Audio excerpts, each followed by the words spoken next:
Warning! This show contains material that some listeners may find troubling, including discussions of intense horror movie themes, explicit language, movie spoilers, and women speaking. Listener discretion is advised.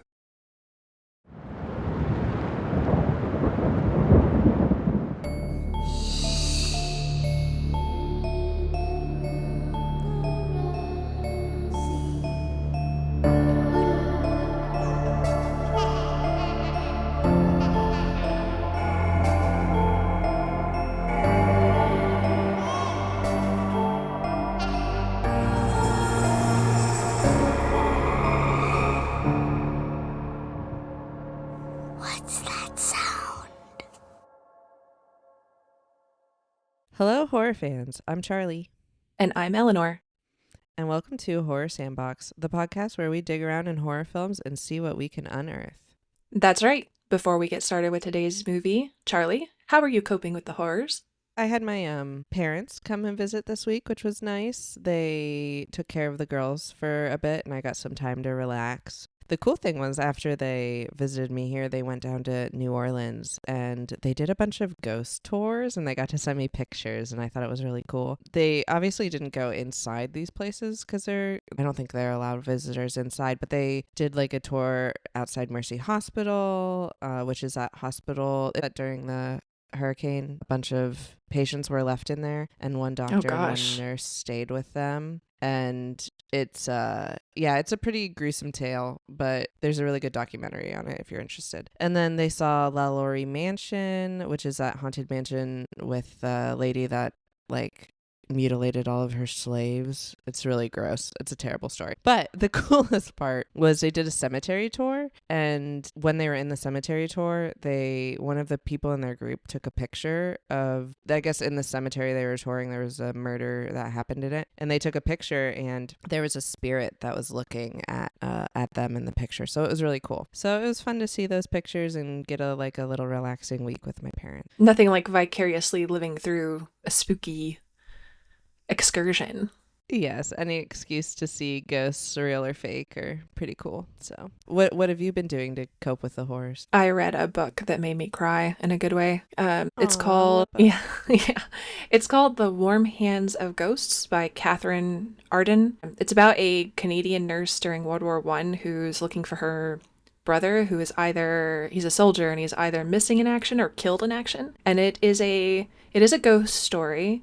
And it's gothic historical fiction, and it's just beautiful.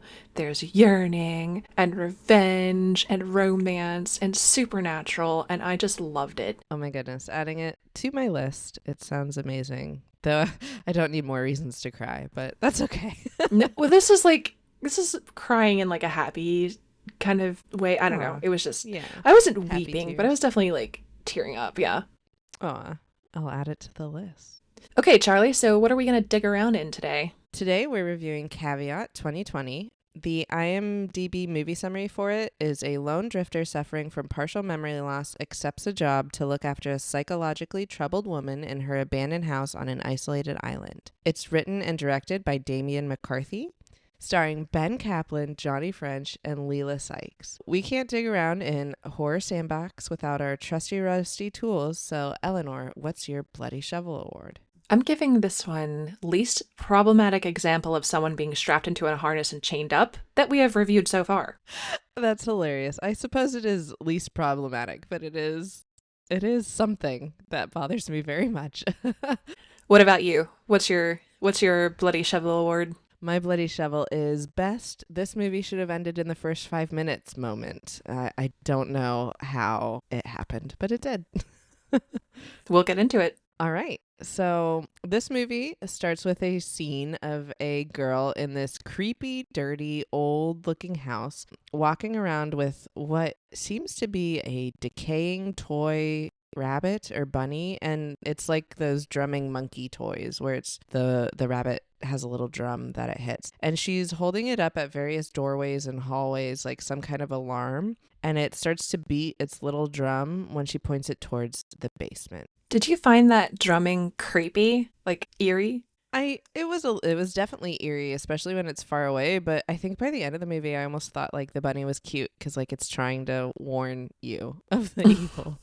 I found it very eerie, and it reminded me a little bit now that we've reviewed that movie, it reminded me of the head banging or the nuts chopping tempo from Hereditary, and it just gets under my skin. Yeah, I could see that for sure. And yeah, those little noises in horror movies, especially there's not a lot happening in this horror movie, so every noise is very obvious. So it's The way this movie uses silence is very effective, I think. I think so too. But okay, back into it.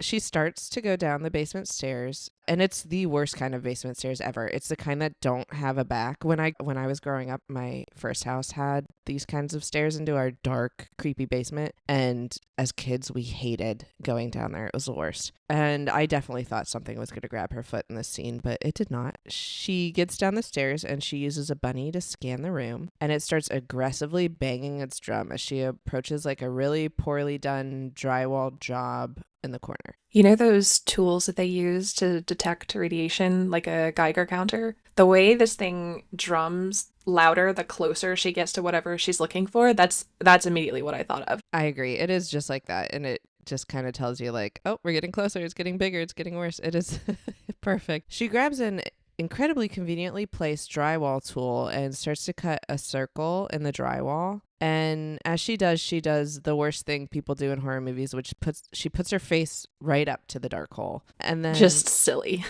Why? It's so silly. And it happens so many times in this movie, and I can't look at it. I just can't even handle it. But as she's looking through the hole, instead of showing anything in the hole, it cuts to a man standing in a circular window, banging on a door. Two men are talking, and the one man, Barrett, mentions that he tried to visit the other man, Isaac, after he had some kind of accident, but Isaac didn't remember who Barrett was. Isaac has obviously been through it, and so Barrett offers him some work and says he needs help babysitting his mentally ill niece. His niece's dad, so Barrett's brother, has been dead for at least a year now, and the mother is missing, and she lives in a remote home, he mentions. He says that he'll have him out there for about 5 days, and he'll pay him $200 a day. And Isaac thinks about this and agrees. And Isaac falls asleep in the car on the way there, and he learns that the house is located on an island and immediately is paused because he mentions he can't swim, so he doesn't know if he can get off the island. After some protest, Barrett does row them out to the island and shows him the creepiest, dirtiest, emptiest house I've ever seen in my life. It is way over the top, isn't it? It looks like a haunted house attraction, but other than the house being super gross and terrifying, that island is gorgeous. Like, this beautiful little quaint island in Ireland, like, just drop me off. I'll be totally fine. But I also, something that's interesting is I've never once, like, taking a boat out to an island or whatever, been like, well, what if I have to swim back? Like, it's interesting that Isaac was immediately concerned about getting off of the island. Like, there is a boat, so I would assume that there's more boats available. So it's interesting that immediately he was concerned. That's true. Maybe he just has kind of a fear of water, but you would think there would be ways to get off the island. However, he mentions later that he doesn't feel like Barrett would be the kind of person he would be friends with, so maybe he's a little untrusting of Barrett right from the start, which is where that's coming from. I think that's what's happening. I think he may not remember exactly what happened, but he knows somewhere deep in his subconscious that he can't trust this guy. Yeah, agreed. They get out to the island and they talk about how the only other thing living on the island is a family of foxes. And Barrett asks Isaac if he's ever heard a fox cry. And he says it sounds like a teenage girl screaming, and then asks if he's ever heard a teenage girl scream, to which Isaac kind of pauses and is like, no. Hello, Captain Red Flag. Like, okay, yes, fox calls can sound like someone or something screaming, but to specifically associate it with a teenage girl, just gross. Like, what does the fox say? Go straight to jail. You're right, because when he asked Isaac that, I thought, oh, it sounds like a woman screaming. I didn't think teenage girl, so I think that does give us some insight into who Barrett is as a person, and it's not good. So then Barrett explains how Olga doesn't like people getting close to her or going in her room because she has a fear that she'll be attacked in her sleep. And then Barrett opens a door and he grabs a leather harness attached to this thick chain. And this is exactly where the movie should have ended, because there's no way in hell anyone under any circumstances could convince me, or hopefully anyone else, to put on a leather harness in a house where they're babysitting someone. Even if it was like a beautiful mansion with like a month's worth of food and a full staff, I still wouldn't put that thing on. So the movie should have ended right here. I don't know, Charlie. In this economy, I bet you could still find some takers. I literally went to the grocery store yesterday and the bill was about $200 and like it was 2 bags of stuff. And I'm not buying fancy. The most expensive thing I bought was a thing of protein shakes, but good grief. You're right. But it just, I don't know. Is it worth dying for? I wouldn't do it. And like I said, for some reason, the movie does not end here. They bicker about the terminology regarding the harness, whether it's a leash or something else. And Isaac does, thankfully, refuse to put it on, at least for a moment. Yeah, Barrett has the audacity to say every job has a uniform. And Isaac is like, it's not a uniform, it's a leash. Which it very much is a leash, or, like jail. It's awful. And then at the end, Barrett again has the audacity to say, what's the big deal? Like, this is just a normal everyday request. Yeah, total gaslighting. And then Isaac is like, why even are you asking a dude to do this? You should find a woman because this is all kind of weird. And then Barrett says he couldn't find a woman to get on the boat with him, which again, ew, jail time. Agreed. What a creep. So they then proceed up to Olga's room, where she's sitting in what Barrett describes as a catatonic stupor due to some form of schizophrenia or something. And we see Olga sitting on the floor next to her bed, not moving, and her hands are covering her eyes while her nose is bleeding. Did you notice too that there's like a little monkey statue on her dresser? You know what? Now that you say it, I did notice that there was something else on her dresser, but I never looked closely at it. But I know what you're talking about. Yeah, it's like if you ever see those hear no evil, speak no evil, see no evil. So it's 3 monkeys and each one is covering its ears, eyes, or mouth respectively. Olga is posing in a similar manner to the see no evil one. So her hands very deliberately covering her eyes. And then also in the scene, as if we need more evidence that Barrett is a creeper McCreepface, he takes the lampshade from her room and puts it on her head to show that she's not going to react to anything when she is in this state, which is so gross. It is gross. The way he talks about her, the way he treats her, it's just all ick. Barrett's a gross man. For some reason, seeing Olga like this somehow convinces Isaac to put on the harness and stay on the island for a week in this creepy house. And Barrett locks Isaac into the jacket and places a key in Olga's room next to a phone and leaves. Isaac begins to explore the house after he lets the man put the harness on him. Shockingly, it leads to the creepiest place in the house, which is the dark basement. My first thought was, of course, this man's going to get pulled by a chain into the basement. He tugs on the chain and it doesn't move. And then he walks around and explores the house a little bit more. Weirdly enough, the chain can't reach the bathroom, so he goes outside to pee. And while he's out there, he sees this cute little dog in the garden. It's all tied up and alone and dirty. It's clearly been out there for a while. He goes back into the house and looks for food, which there is absolutely none of. So clearly he was not meant to be alive for 5 days out here on this island. Or if he was meant to be starving. He finds one weird can of meat or something and then goes back and feeds it to the dog instead of hoarding it for himself. Yeah, hope you like your botulism kibble, puppy. If I was doing this, I mean, first of all, I probably wouldn't. But if I was, I would, like you said, check the limits of the chain before I got strapped into it. And at first I was like, well, I would definitely make sure I could reach the bathroom. That's crucial. But given the state of how gross that bathroom is, that chain might have been doing him a favor. That's true. This whole house is disgusting. But yeah, wouldn't you scope out the house and notice hey, there's no food. Can I reach the water? Where does this chain lead? These are questions I would ask far before I put any harness on myself. So Isaac grabs a chair and he's sitting in the threshold of the house as far as the chain will let him go to try to get some sun. And he's looking at a picture of him and someone who we learn is his brother Mike. And it cuts to a very uncomfortable shot of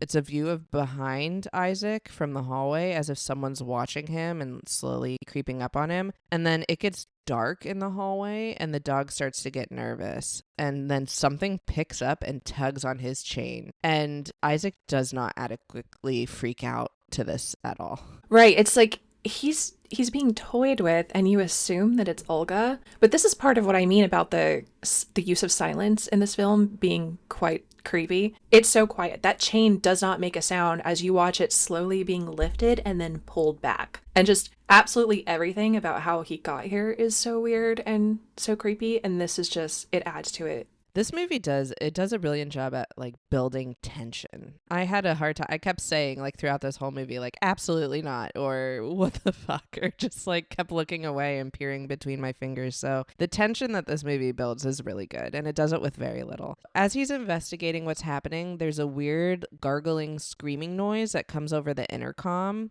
And he goes upstairs to check on Olga in her room, but she hasn't moved from earlier, so she is not the one who is doing that. And while he's looking at her, he hears the toy rabbit drumming in the background. Isaac then decides to try to get some sleep in a creepy room that has nothing in it besides a small bed, a nightstand with a lamp, a stack of books, and a weird picture of a girl holding a rabbit on the wall. Yeah, it's very decrepit, and it actually looks like a cell, kind of like where Barrett clearly belongs. Yes, absolutely. And he tries to sleep, but as he's falling asleep, the painting falls, and we get a close-up shot of the painting's face, and it looks rather sinister. Oh, it's very sinister. It's like this creepy ass girl, and she's holding, it's either a mask or a head of a bunny, and she looks malevolent, which is not to say that I don't absolutely love this. I was going to say, I would have this painting in my home. It's pretty cool.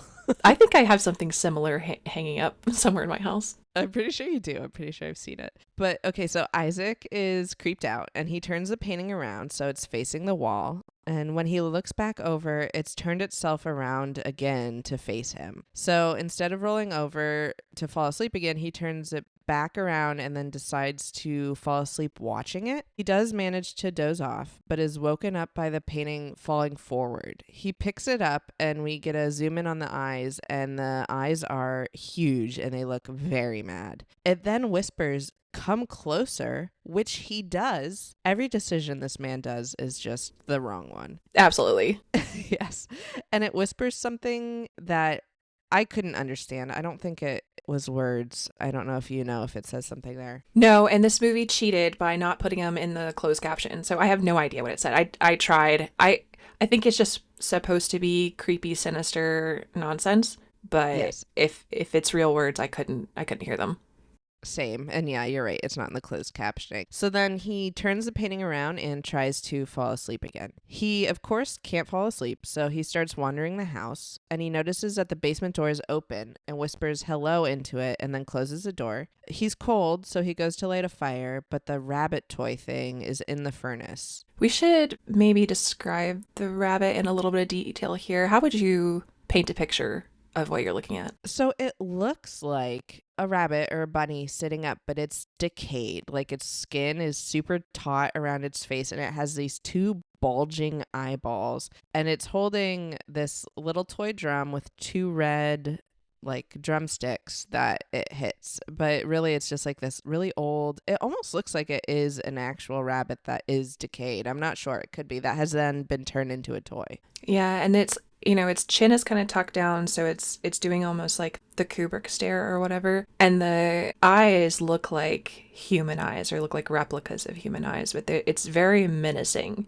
And yes, it does look very decayed and just, it's creepy. Yeah, the eyes do a lot for eyes that don't move. Like they almost seem to have an expression to them. It's very weird. He takes out the bunny and he hears some foxes scream, and then Olga comes around the corner with a crossbow and says it's just a fox. They begin to question each other about what they're doing there and why Olga has a crossbow. Isaac asks Olga about her family and her Uncle Barrett. When he asks if Barrett and her dad were close, she hands him a picture of the two of them together, hunting foxes and holding the same crossbow that Olga has now. Olga then tells Isaac that her dad killed himself by shooting himself in the head with the same crossbow. She says he suffered from intense claustrophobia and then tells him an unhinged story about how one time her mom thought it would be funny to put him in the harness. He tried to get the key from her, but she swallowed it. And then it cuts to a scene of Olga and her mom sitting at a table in the kitchen together. And Olga's mom has this weird black book thing, and she starts drawing these white circles with chalk. And as she does so, Olga's nose starts to bleed. And Olga mentions that her mom wore the key around her neck like a medal, and then goes on to say that she was mad.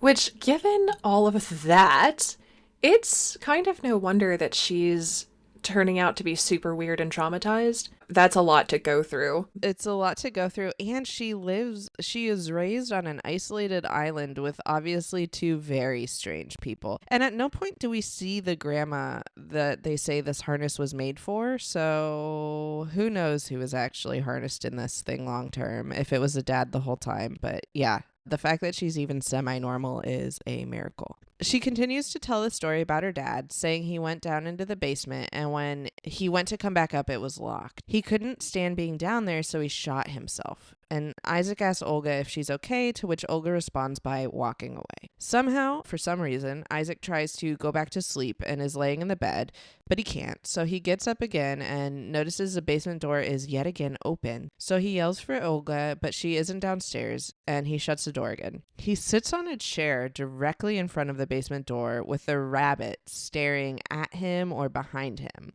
And he appears to nod off for a second, but he's woken up by the toy hitting its drum. Which, is it like a Morse code kind of thing? I don't know. I maintain that it's a Geiger counter for spooky shit, but I'll elaborate a little bit more later. Okay, makes sense. The rabbit begins to drum faster as we see the basement door begin to open behind Isaac, but he doesn't notice it. And then something slowly approaches him from behind. And as it's approaching, the rabbit stops, and Isaac turns around to see the door open again, but there's nothing there. He asks if someone is down there, and the toy seems to answer yes by beating its drum twice. He then grabs a fire poker and the rabbit and goes down to investigate the basement. This is interesting too, because you say somebody is approaching or something is approaching. You don't actually see a person or a thing. The movie is just, because of the rabbit and because of the door opening, you get the sense that something is getting closer. And it's, again, this is a great example of this movie doing a lot with very little.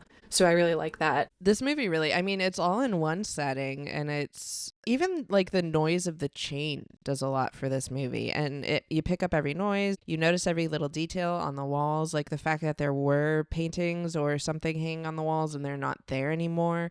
And it's just the whole vibes of this place is really creepy. Yeah, and then to punctuate all that with a very terrifying rabbit that drums randomly, or maybe not randomly. Did you ever have a Furby or something similar? I did. I remember it very vividly. It was a little black and white Furby. Yes. Did yours ever malfunction? It did, constantly. We had it in our closet, and it would, in the middle of the night, just like make these creepy noises. And yes, all the time.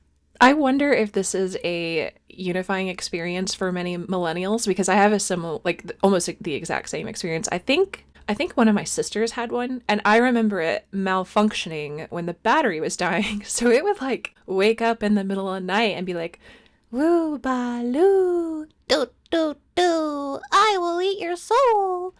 And this bunny is 100% giving me those same vibes. Furbies are this is hilarious, and that was a great impersonation. You're right, they're such a millennial moment. Like, everyone had them, and they were all haunted. They were the 9/11 of our toys.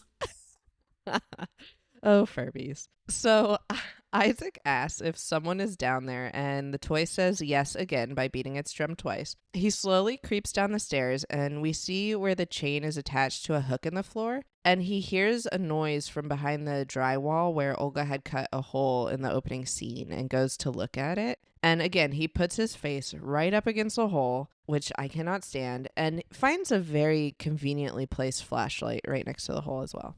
This movie is very considerate about tool placement. Food? No, go fuck yourself. But here's a Craftsman drill bit and a Leatherman and a mag light that you might find useful. I'm glad you point that out, because I literally say, like, every tool these people could need is right there at all points in time. It's pretty crazy. He looks around to see what's in there, and we're hit with a jump scare of the dead mom in the corner. She looks surprisingly well preserved for someone who's been dead for 8 months, but is very purple and has a very gross expression on her face. Like, her eyes are wide open, and it almost looks like she's smiling. And she has 2 crossbow bolts in her chest and is wearing the key on a chain on her neck.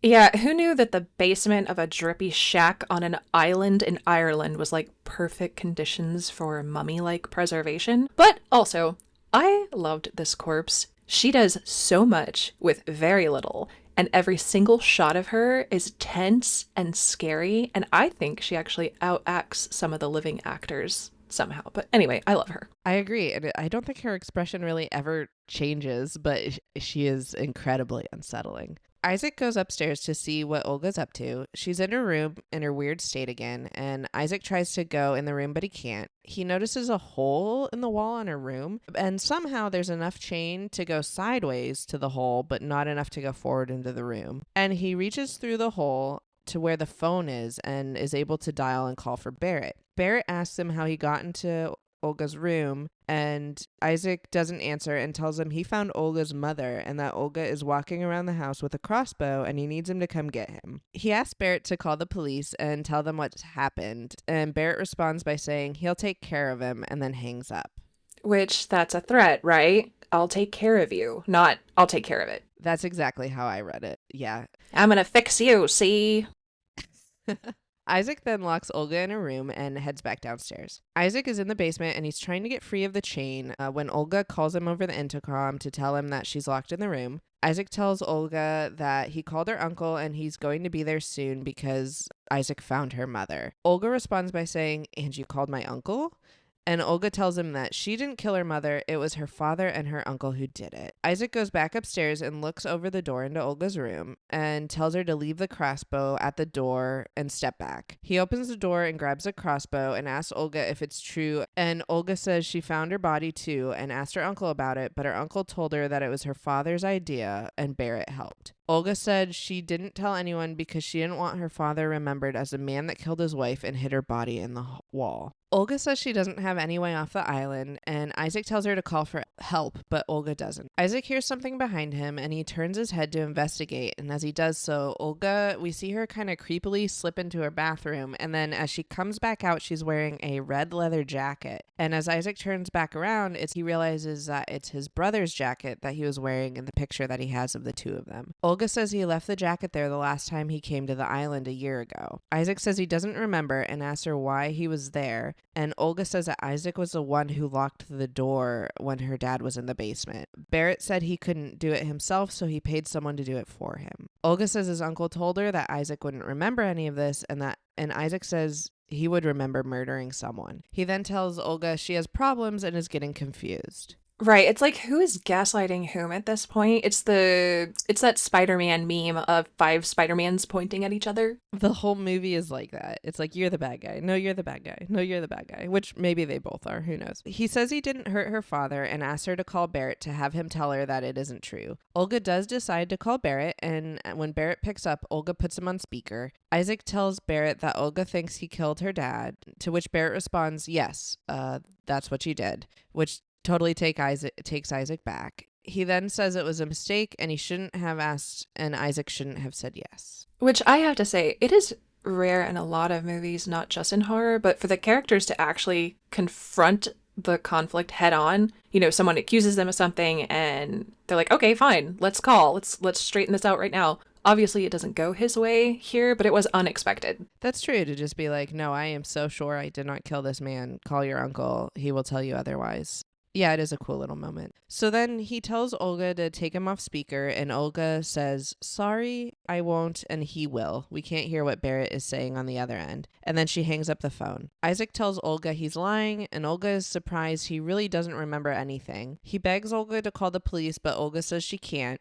She then reminds Isaac that no one knows he's here. Isaac locks Olga in her room and then runs to the basement. In the basement, Isaac tries to pull the chain out of the floor, but he can't. And it was really frustrating to me here. Like, why doesn't he go get the fire poker and use it as leverage or something? But whatever. Yeah, he is just a box of bad decisions throughout the movie. Not to mention, another bad decision he makes in this scene is that he leaves a crossbow upstairs, idiot, and then he goes to the kitchen to look for anything to help him get out of the leather harness and doesn't find anything, so he heads back upstairs. Which, I mean, in defense of him up until this point in the movie, the house has been very generous about leaving out the correct tools for every situation he needs, so maybe he just thought it would appear. It's so true. Olga hears him come towards the door, and he goes back to the hole in her wall and tries to get the key on Olga's table, but Olga's just standing there and she grabs his hand and dislocates his finger, which I don't know what Isaac thought would happen, but of course. Isaac then runs back downstairs and yet again doesn't grab the crossbow. He goes back to the kitchen and fixes his finger, and as he's sitting at the table, he notices a newspaper article about Olga's mom missing and sees that in the picture of her mom, there's a key around her neck in the photo. He goes downstairs and grabs the key off the dead lady, and surprisingly, there's no jump scare, but there is a very tense moment, and then Isaac frees himself. And you were waiting for that jump scare, right? Like, it's so good. And I think this happens a few times in the movie where there's a lot of tension being built because nothing is happening, but you think something is going to happen. And it's so good. It is good. And it almost lulls you into this false sense of security where later in the movie, when there is actually a jump scare, because you're like, well, nothing's going to happen. And then it does. And it's scary. Right after he frees himself, the light in the basement turns off and he hears a woman crying. And he goes upstairs and all the lights in the whole house are off. And there's some very tense music playing and it's really creepy. It's pitch black and you only see small bits of the house that Isaac shines a flashlight on. And he does make his way outside and heads towards the dock, but there's no way off the island. Can we also note here that Olga must not be on this island of her own free will, because if she was, she would have a boat. So I think she's as stuck on this island as Barrett is at this point. Yeah, and whether that's the uncle manipulating her or actually just trapping her, it's hard to tell. Her uncle, has tried to paint her as crazy this entire time, but she didn't get there alone and there's no way to escape, so. Exactly. So as he's out on the dock, we hear foxes out there, and for whatever crazy reason, Isaac decides to head back into the house. We do get a small jump scare here where we see the flashlight finds Olga and she's sitting at the kitchen table with her hands over her eyes and her nose bleeding, but her face here almost even looks like she's a little scared or upset before she went into her catatonic state. This was a really good jump scare, and it's, she's suddenly just sitting there in her creepy catatonic see no evil pose. It's chills. Yeah, it's really good. Isaac grabs her crossbow and then puts the harness on Olga, which is the first smart thing he does this whole movie. And there's my Bloody Shovel award. Isaac then goes up in Olga's room and tries to call the police, but the line has been cut. He grabs the extra key and finds his leather jacket. And seeing the jacket makes Isaac remember when Barrett asked him to kill Olga's dad. Barrett says he's doing it because Olga's dad is having a mental breakdown and he knows things about Barrett and Barrett can't trust him anymore. Yeah, the line he has is, this breakdown he's having, he knows something about me. I can't trust him. But I think that's about Isaac and not the brother. Or at the very least, it works both ways. Oh, that's interesting. I didn't even think about that. Because it's sort of implying that he's got two problems to deal with. He has the bodies and the cover up, but also he's got to do something about Isaac. Yeah, that's a good catch. I didn't even notice that. So Isaac grabs a blanket and a hat and somehow manages to get at least a few minutes of sleep. But as he wakes up, he goes to the bathroom to puke because he remembers this scene. And while he's in there, Olga is able to grab the crossbow out of his room because he leaves it right by the door like an idiot. Isaac opens the bathroom door and sees Olga there with a crossbow. And he chooses to do absolutely nothing and lets Olga shoot an arrow at him that kind of nicks his ear. He then closes the door and hangs out in the bathroom for a while. Have you ever fired a crossbow? I have not. When my brother and I were like, I don't know, maybe 9 or 10, our dad gave us a crossbow and some bolts. Like a real one, not a toy one. It was small-ish, but the bolts had like solid metal tips or something. And the tension on the bow was so intense that in order for us to cock it, and granted we're kids, but one of us had to stand on the bow while the other one pulled the thing back. And as kids will do, we were shooting at like plywood and stuff, and it was putting perfect little bullet holes in it. And then we had the genius idea to figure out how high it would go if we shot it up in the air. So I shit you not, we shot a bolt straight into the sky, and as we're squinting into the clouds, it dawned on us, like at the same time, that thing was going to come down somewhere. So we both ran inside, and we never found that bolt again. Oh my God. What a parenting decision by your father. I know. Oh. I don't know if we ever told him that. He's not a listener though, so he'll never know. He'll never know. But that is insane. But all that to say, those crossbows are very powerful and they can do a lot of damage.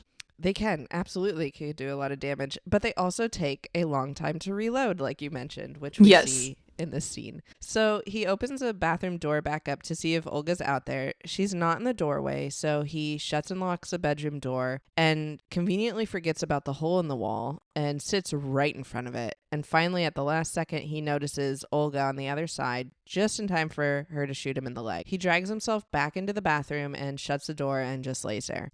In this moment, we get another flashback of Isaac coming to the island. When he does, he's seemingly the only one in the house. He turns on the intercom and asks if anyone's there and doesn't get a response. He's wearing the red jacket and he hangs it in the kitchen, so that must be when he left it there. And he finds Olga's mother's black book thing on the kitchen table and he writes something in it.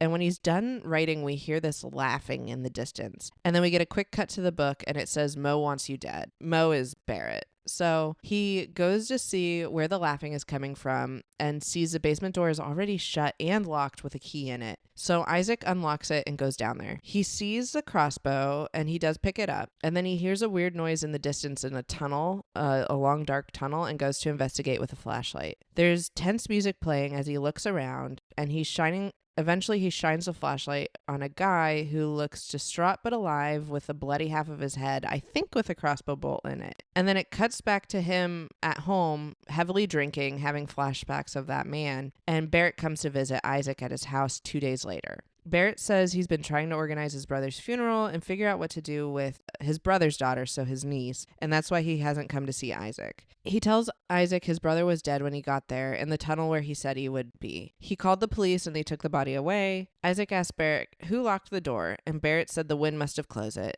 Isaac says that the wind couldn't have closed it because it needed a key to lock it. He refuses to take the money from Barrett and shows the note that Isaac wrote. And Barrett tells Isaac to take the money and leave, and he never wants to see him again. He asks Isaac if he's going to tell anyone what he asked him to do, and Isaac says, "What's there to tell? What kind of guy wants to kill his own brother?" Barrett takes the money and leaves and says Isaac must not be thinking straight and he'll be back in the morning to ask again. It then cuts to Isaac, who's drinking very heavily on the balcony, and Barrett comes back into his apartment and creeps up on him, and we get a shot of his gross dirty feet with a hole in his sock, and he creeps up behind him and we can assume pushes Isaac off the balcony, and this is his accident that causes him to have amnesia. So then Isaac wakes up on the floor in the bathroom and he does the only smart thing he's done this whole movie, which is cut the arrow instead of ripping it out of his legs. And we mentioned that the tools are incredibly conveniently placed in this movie, but the fact that there's just like some bolt cutters chilling in this bathroom is interesting. Yeah, most conveniently placed tools definitely could have been a Bloody Shovel Award for this movie.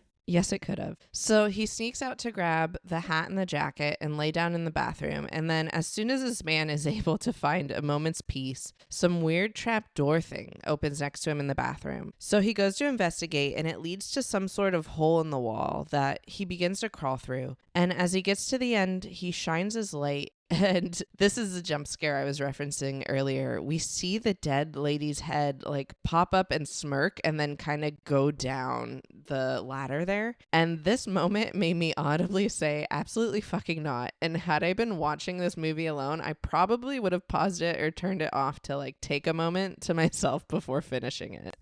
It's so good, isn't it? It is so creepy. You say a smirk. I think she looks gleeful and it's terrifying. I think I've seen this movie at least a dozen times, and this part still gives me a little bit of a chill. Yes, I watched this twice, and the second time when I knew it was coming, I was like, I'm not looking.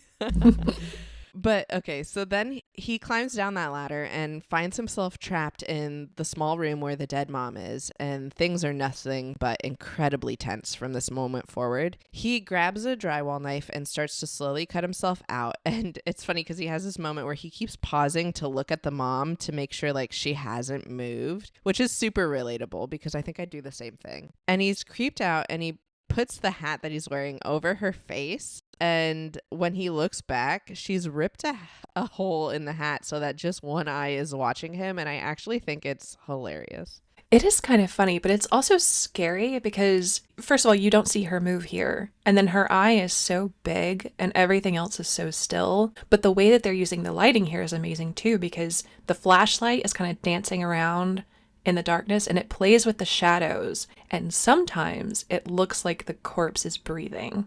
Or is it? So good. I love it. Oh, I didn't even notice that. I'll have to go back. I think probably because I was watching through my fingers at this point, but Which is valid.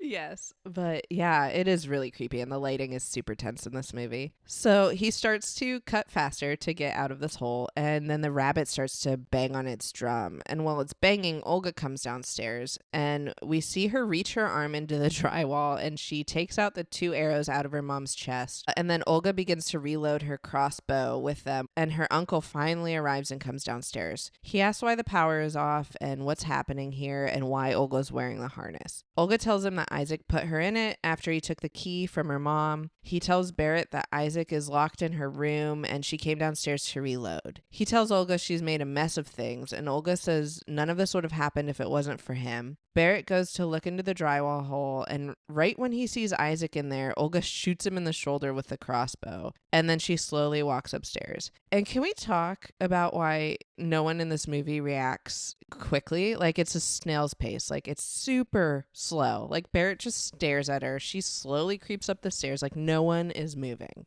It's because they're malnourished. Nobody's eating. That's a good point. Anyway, so Olga locks him in the basement, and Barrett tries to tell Isaac that Olga shot him and tells him to come out. The drywall knife slowly begins to cut through the wall, and Barrett gets ready to hit Isaac over the head with a piece of wood, but then we hear Isaac over the intercom calling for Barrett. He tells him that he's out and he'll send someone to get him, and Barrett looks down to see someone still cutting in the drywall. It's obviously the mom. And then Barrett gets freaked out, as he should, and hides in the corner. And then we get this scene of the mom just slowly peeking around the corner. And then this little scream comes out of Barrett. And it's crazy. Again, amazing corpse acting. But also, I think this might be one of the best scenes in the whole movie. Because you get, okay, Mo Barrett, he's trying to kill Isaac. So he kind of hides, like, I'm going to get him good. I'm going to, you know, as he's sawing his way out of this drywall, I'm going to murder him and then all my problems will be over. And then that sawing is like very deliberate and slow. And then he hears Isaac talking to him from the intercom and realizes that he's not in the basement with him. So who's cutting out the drywall? And when it dawns on him that he's about to get murdered by the person he murdered, it's good. It's chilling. The way she peeks around that corner, I love it. It is good. Like, you almost expect a jump scare here, but the slow reveal of her just like having a sinister smirk, it's good. Yeah, it's worse than a jump scare. It is. So then we cut to the sun rising outside and calmer music's playing. It shows Isaac escaping from the house through the grate in the floor, and Olga hears Isaac outside releasing the dog to bring with him, and she's standing in the doorway with the crossbow and he's standing outside with the dog, and they have a stare down, and then the movie just ends, and that's it. So Eleanor, I want to know, what creepy things did you uncover on this island of horrors for us? There is more to talk about than I think I realized, so I'm excited for that. But first of all, I just want to know what your overall view of the movie is. I have very split thoughts about this movie. I will say it does a great job with the atmosphere. It's incredibly tense. I was uncomfortable the whole time. There was moments that absolutely creeped me out. So it is a creepy movie. However, the plot is infuriating. And I hate every decision Isaac makes. Every character is unlikable. And I feel like it's missing some things, but it does a really, really good job of being scary. So that's my thoughts. What are your thoughts? Well, I know you mentioned every decision in this movie is really stupid by the characters. What if I told you that was intentional? I need to know why. Okay. From an interview that the director gave to iHorror, he said part of his inspiration for the movie was horror trope bad decisions. Oh my God, that's crazy, because that's all this movie is. It was all I was thinking the whole time. It was just bad decision after bad decision. So job well done, Damian McCarthy. You succeeded. Yeah, he said, quote, "I suppose it's really like a big culmination of just all the horror tropes that I like over the years. I mean, don't go down into the basement. He goes down to the basement. I mean, he really does make every single mistake you could in a horror movie. There's a hole in the wall. Of course he has to stick his face in it and see what's in there. And even to start with, he puts on a harness with a long chain on an island alone. So yeah, I mean, it's really one bad decision after another," end quote. Brilliant. Brilliant. However, I don't know. Part of me wishes I would have known that before watching the movie because maybe I'd appreciate it more. But then at the same time, like having those like, what are you doing reactions throughout the whole movie was kind of fun too. So It is. It's part of the experience, I think. it is. It really is. Well, that is interesting. I love that. I guess if you were being uncharitable, you could say, well, he's just saying that because if he got feedback that this was so stupid and made no sense, he's like, yeah, well, maybe I meant to do that. You don't know. It can't. The fact that you say it's deliberate now, it has to be because truly every decision he makes is the wrong one. Yeah, and that's what I think too. I don't think he was being cynical. I think he genuinely wanted to make a character just do every wrong thing, and I think it's a lot of fun.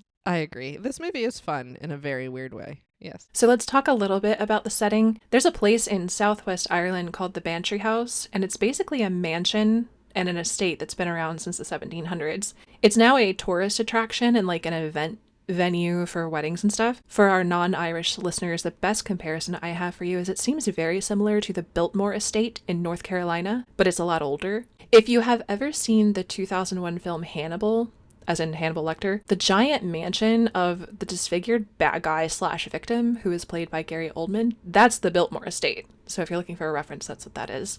At the back of this property, there were smaller houses. So the film crew built their set in these. And this is kind of interesting. Similar to what the crew in The Ritual did, the set was built from a lot of salvaged older material that kind of helps with that rundown look. That's interesting. It definitely, I mean, mission accomplished. It looks super run down. But it's cool that they just use like naturally old things to build these sets. It's really neat. Okay, so we have to talk about the bunny. What did you think of the bunny? Oh, I told you. So actually by the end of the movie, I feel like the bunny was the only likable character in the whole film. Like he's trying to warn everybody of all the bad things that's about to happening. He's the only good thing on the island. That's my thought. Even as creepy as he looks, he's trying to be helpful.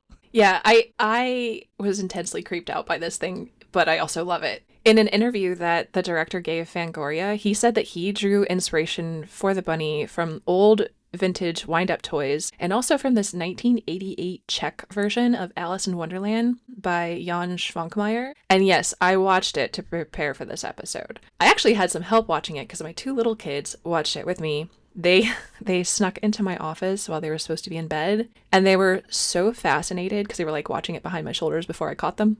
I promised that they could watch it the next day, so we did. It's stop motion, and it's quite creepy, but very endearing. This entire movie is available on YouTube, and I will post it to our episode notes on our website. But right now, Charlie, I want to show you some stills from the movie, and maybe you can describe them for the listeners. So, oh my goodness, I'm so excited because first off, I love everything Alice in Wonderland, and second, let's see. Oh my. So what are you looking at? Right now I am looking at a stuffed bunny that looks, well, this one has hair. I guess the one in Caveat doesn't have any hair, but it's definitely like a taxidermy bunny, white, and it's wearing these fancy little dirty white gloves. Wow.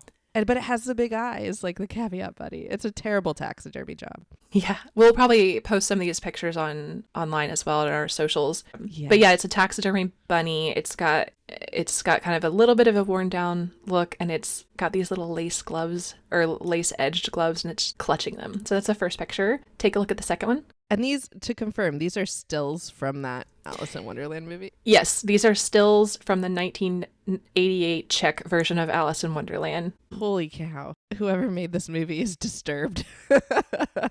First scene with this bunny is worth watching just that. Like if you watch nothing else, just watch where the bunny comes alive because it had us on the floor. It was so good. I will be watching this. Oh my God. Okay, so the second picture I'm looking at is in the middle is the same kind of bunny looking thing, but it's wearing like a fancy red outfit with a hat, and it's surrounded by a bunch of skeleton animals that are wearing these pointy red hats, and they all have those googly eyes, those like big fake googly eyes. And they're like looking up into the POV of whoever is looking down like this ladder thing. Oh, it's crazy. Okay, so let's look at the next picture. Oh my gosh. It's an eyeball sticking out of a hat with like a pin or needle through it or something. It looks just like the eye sticking out of the hat of the mom in the basement. And it also looks like the bunny's eyeballs, doesn't it? It does. So these that's are, brilliant. yeah, these look like human glass eyes, like for someone who needs a prosthetic. You Yes. can even see like the little veins, like the red veins that are present in human eyes, and the iris and the pupil. And it's being sewn into what you see in the movie is like a caterpillar creature thing. So that's, I mean, I think you can draw a straight line of inspiration from this. And I'm glad you said that actually about the corpse eye, because I didn't associate that. I was just I was thinking purely the bunny. But now that you say that, I think you are correct. It's almost the same shot. It's almost the exact same shot. I'm excited to post these so our listeners can see them. I think they're going to love them. I think so too. And then I actually do have a couple more pictures for you. Oh my goodness. Okay. Oh, what even is that creature? You could ask yourself that the entire movie. It's like this brown, maybe rabbit looking thing, though this one looks more like a stuffed animal than something that's taxidermied. I can't tell. And it's sitting at a table. This must be the tea party scene with the Mad Hatter, maybe. But there's like a wooden man there with like this huge beard. But he's like, gosh, the wooden man almost looks like he has skin. It's gross. This whole thing is so weird. Yeah. And I think you're right. That rabbit does look like a stuffed animal, like a very old one, not a taxidermy thing. But I'm not sure, to be honest. I could be wrong. And then there's one more. There's a close-up of that rabbit creature. Is it? Yeah, and it looks like it's like trying to put... It's drinking tea and has a knife in its hand, but it looks like it's trying to like put jam on something or eat something. I'm not sure. Yeah, actually, my daughter hated this part because, and I think this is in the cartoon as well, but the March Hare and the Mad Hatter, they're having tea, but they're like, I think at one point they take butter and spread it on the pocket watch. Oh, it's a pocket watch. Yeah, that's definitely present in this Czech version. I recall it being in the Disney cartoon as well, but I could be wrong about that. But my daughter was very upset that he was putting butter on a pocket watch. On a watch. Well, of all the things for this movie to upset her, that's very telling. That she was like, "How dare you put butter on the pocket watch, you taxidermied weird bunny thing." She's very sensible. Yes, that's so cute. Well, that was a wild experience, and I can't wait to watch that. I know, it's not very long. It's like an hour and a half, I think. But yeah, we'll definitely share the link so listeners can experience whatever the hell that was for themselves.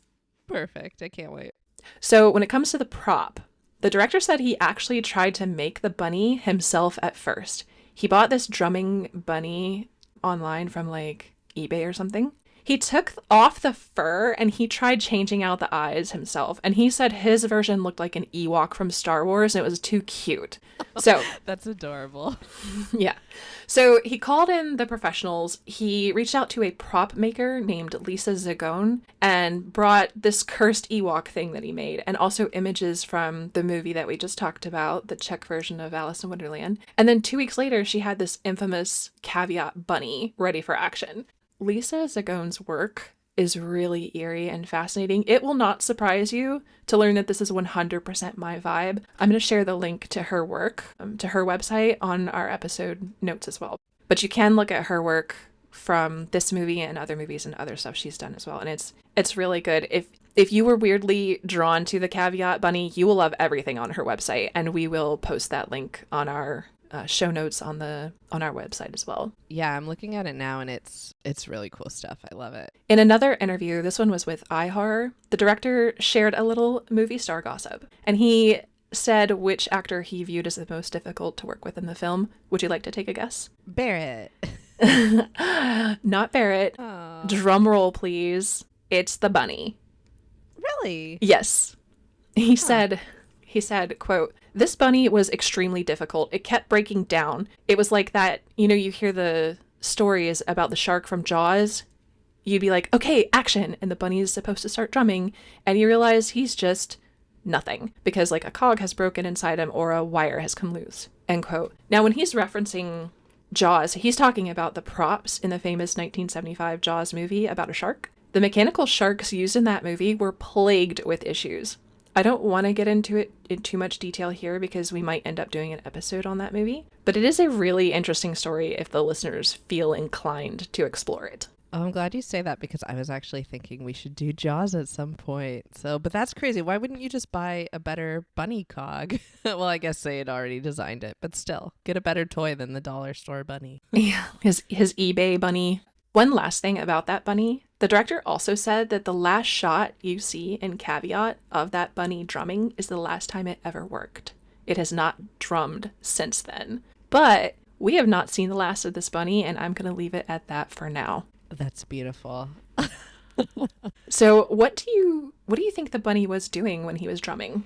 Obviously, like when it gets closer to the creepy things or when the creepy things get closer to it plays more. So I think it's just alerting people. Yes, I think so too. I think it was basically, like I said, a Geiger counter, but for spooky shit instead of radiation. And I agree. I think the reason it was quiet sometimes and louder others is because it's telling us that that corpse is moving. It's a corpse detector.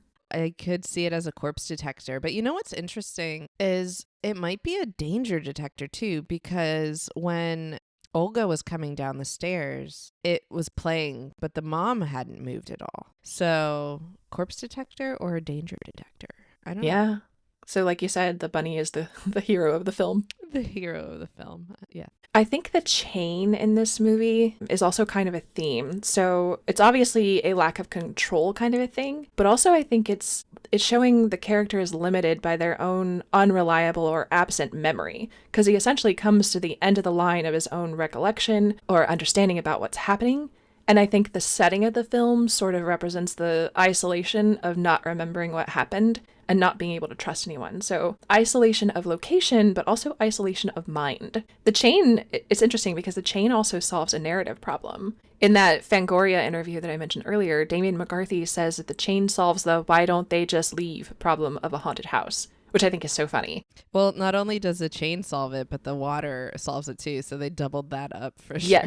Yes, they did. Using the chain like this also had some kind of funny onset moments. The director said, quote, "For most of the time, it was easy for him to hit his mark because I'd say, just walk as far as you can. There was either a crew member offset hanging onto the end of the chain, or it was nailed to the floor. Usually when we broke for lunch, we'd have to remind them to let Jonathan go and take him out of the harness," end quote. Oh my gosh. So they just left him in there. That's so funny.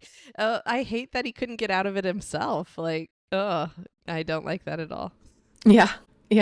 One of the things I really love about this movie, and we've talked about it quite a bit already, but it does so much with so very little. The use of silence in the movie to build tension. Like at some points, the only sound you hear is your own blood pumping in your ears as your body is gearing up for a jump scare or some sort of a terrible revelation. And I think that's done exceptionally well. I will also say, watching this movie alone in the dark is 100% the best way to experience it. I agree with that. I didn't watch it alone in the dark, but I did watch it in the dark, and I was still freaked out enough that the tension it's very insane in this movie. I will give it props for that. Now, what did you think of the whole Fox thing in the movie? I think, well, the one thing I got from the Fox thing is that I do think it's used to set up the fact that Barrett and the dad were creeps and potentially doing something very nefarious, and that there's more to their backstory. And they use the fox screams and the teenage girl reference to kind of show that. And the fox hunting maybe as a parallel to them hunting something else as well. So that's what I got from it. So that's interesting because I've definitely seen that exact theory online. I didn't see anything from the director or anybody associated with the movie kind of agreeing with it, but that theory is definitely out there. So I can see where you get that. Yeah, but that's what I got from the foxes. But the director actually, and this came from that iHorror interview, he said he cut out one scene where Isaac escapes the house only to get circled by screaming foxes and then having to run back to the house for safety. He said it felt too Blair Witch Project for him when they filmed it, so they ended up scrapping it and having him just go back inside because it was too cold. And that's actually real, by the way. He said everyone on set behind the camera was like clutching hand warmers or hot water bottles or something. And he also said that the fox cries are very weird and unsettling, and he thinks that the legend of the banshee in Ireland, so that legend where if you hear the cry of the banshee, someone close to you will die, he said he thinks that comes from the unearthly sound of the fox cry. Which, have you ever heard foxes crying? I know. I'm trying to think if I've ever heard one in person or if it's all been like YouTube videos and horror movies. But I was definitely familiar with the noise that a fox cry makes. And I almost thought that in this movie they were kind of tame. Like I've heard some that truly sound like a woman like dying out in the woods. So it's so I have heard it, and I can definitely see why it would be associated with like a banshee scream. Yeah, they can be pretty scary. We have them here, and there's some that run in the woods behind my house, and we do hear them sometimes. It's really creepy, especially if you have no idea what you're hearing.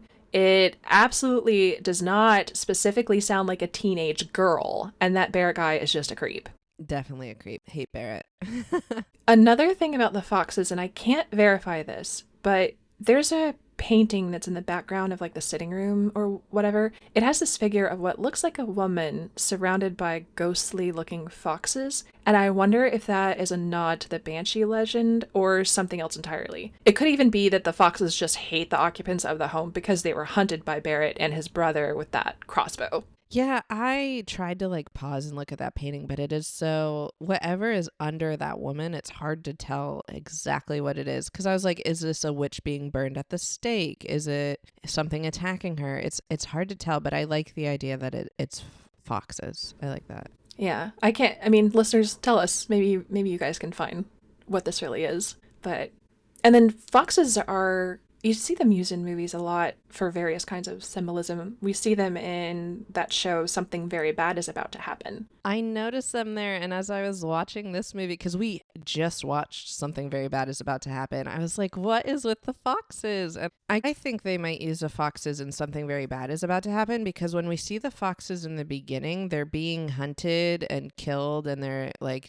all dead and vulnerable, but at the end the family finally goes to trap one and it chews off its own leg and gets away and survives. And in a weird way it could be like the symbolism of the female lead in that movie or in that show, and I don't want to give too much away, but in her own weird way she does survive at the end, and she also loses part of her body, so yeah, could and be this a parallel between the two.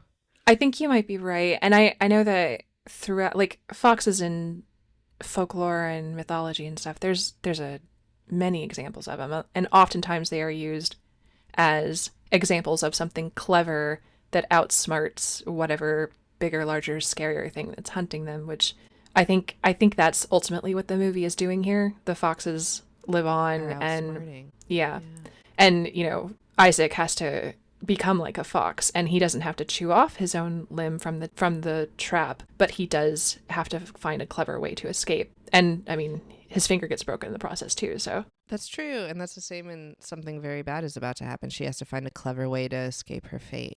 So there we go. That's what the foxes mean. Yes, it's canon now. So another thing that I absolutely love about doing these shows with you, Charlie, is I get to dig up some special little treasure in this sandbox of ours and save it for you. And the one I found today is that border collie who's tied up and leaves with Isaac, that dog's real name is Charlie. Oh my God, I love it. You know what? And I love that because I felt a little connection to this dog because my first dog I had growing up as a child was part border collie, and she was the best dog ever. Aww. So, yay, Charlie. I'm glad that Charlie maybe got saved. Maybe. Yes, she and Isaac are safe, and they are on the mainland far away from islands, living their best lives. And then one last thing before we wrap up. Both the director and the prop artist team up for another movie. This one is called Oddity. So, Charlie, can we pretty please put this on our list? Yes, we have to put Oddity on our list. And then, okay. Of course, yes. You were going to mention Hokum, weren't you? I was. Okay, so listeners might know that this director's new film, Hokum, is coming out soon, and we are definitely going to watch that one too. Yes, I'm excited. So let's talk about what this movie is. Is it horror? Is it sad? Or is it something else? It's definitely horror. I Love this movie. It's one of the few horror movies that actually scared me. The first time I watched it, I was alone in the dark and I was trying to stay awake because I had to pick up my brother and his wife from the airport. I had zero trouble staying awake after watching this, and I was so grateful that I was going to be around people afterwards. So what about you? Scary, sad? It's not sad at all. It's definitely a horror. It creeps me out. The tension in this movie is real. However, now that you tell me that the director purposely did these tropes, the horror movie tropes throughout to make Isaac pick all the wrong decisions, I almost see it as satire a little bit too. So it is horror, but this might be our first one that touches a little bit on funny, and not funny in like a ha-ha kind of way, but funny as in it's self-aware satire kind of way. Right, like a black comedy. Yes. So I'm going to vote mostly horror, but a little funny. Okay, valid. I think we've dug up all we're going to dig up in today's episode. So listeners, may the horrors persist. And never trust a man who asks you if you know what a screaming teenage girl sounds like. Thanks for listening to Horror Sandbox. For show notes, credits, and contact information, check out our website at www.horrorsandbox.com. You can also follow us on Instagram, TikTok, and YouTube at Horror Sandbox. Don't forget to like, subscribe, and share this podcast with all the horror fans in your life.